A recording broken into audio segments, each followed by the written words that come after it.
Welcome to P3. I'm Randall Mark. This is the show that explores the fascinating people, places, and perspectives that make up our world. On today's show, we talk about the connection between the mind, the body, and the spirit as it relates to having deep, meaningful relationships. I bring a Swami who's now a relationship expert in the studio to talk about that connection. And later on in the show, I explore the ins and outs of harness racing and learn how to win big at the track. Stick around, it's going to be a great show.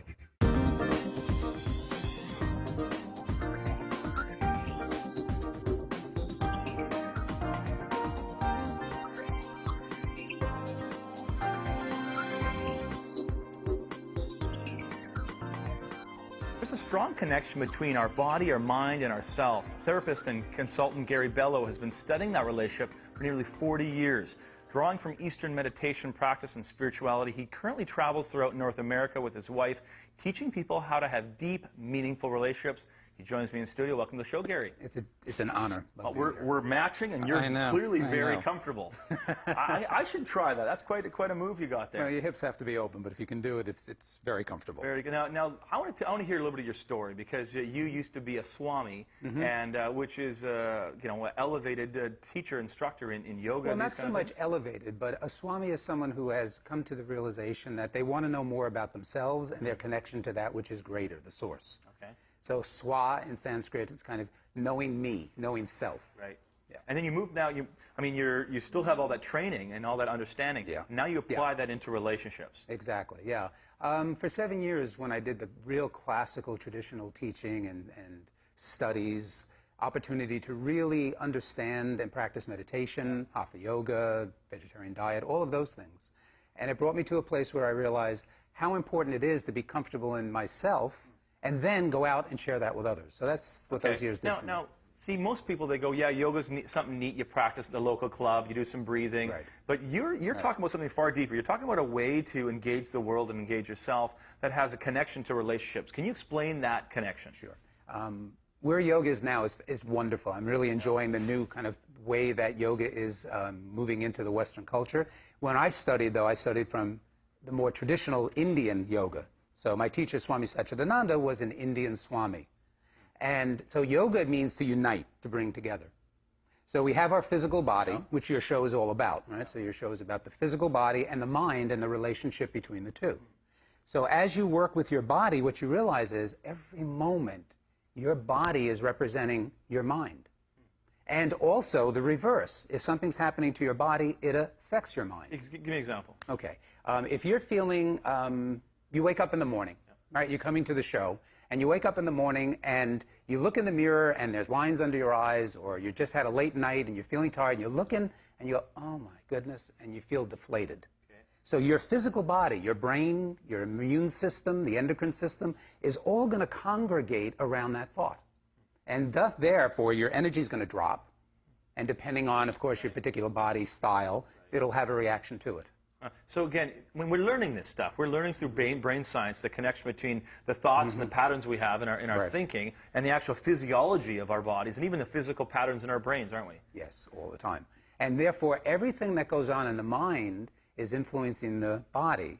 So when I look at someone's posture, I can tell what the contents of the mind are. Really? Not that I'm reading their mind. I'm not doing that at all. No, but you're saying a lot about how people sit, interact, reveals a lot of what's going on. Tremendously. I have a system that I developed called Body Talk, where I do a body analysis. And in doing that body analysis, I will find the basic core belief structure of an individual just by looking at the structure of their body, the posture of their body, and then the moment-to-moment changes. Really?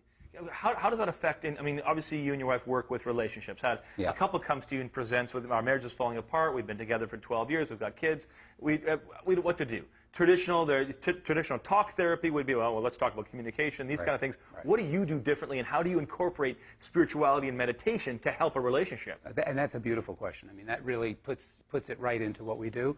Relationships, which is interesting, because when you think of the word relationship, I would say, as you just did, you immediately think of a partnership. Yeah. When we work with relationships, my wife and I, we're working with, first, the relationship being your relationship to yourself. So what is your relationship to your body? Are you comfortable, uncomfortable? What is your relationship to your personality? Are there areas where you're self-critical? Are there areas where you feel overinflated? Are there areas where you're just totally okay with who you are? So we explore with individuals and certainly with couples. In the seminars, we do a number of seminars that are for individuals, others that are for coupleship. But it's always, what is your relationship to yourself? Are you comfortable? Are you uncomfortable? How do you move out of this, the idea of it just being a little, a faddish self-help kind of thing, where it's like, make sure you love yourself there, fella, and everything will be good. How do you move out of that kind of... Yeah, well, for some people, that kind of a simple message is important. And there's many people who will benefit from that. Our message is a little different, though. You have to know what's going on inside of yourself. For example, if you have what we call an issue activation, if something happens inside of you and you get hit, someone might say something, and out of the blue, you don't even realize it, but all of a sudden you feel reactive. Reactive, yeah. Perfect word. Yeah. You get reactive. If you're not used to your reactive side, then pretty much you're always kind of standing back and protecting yourself.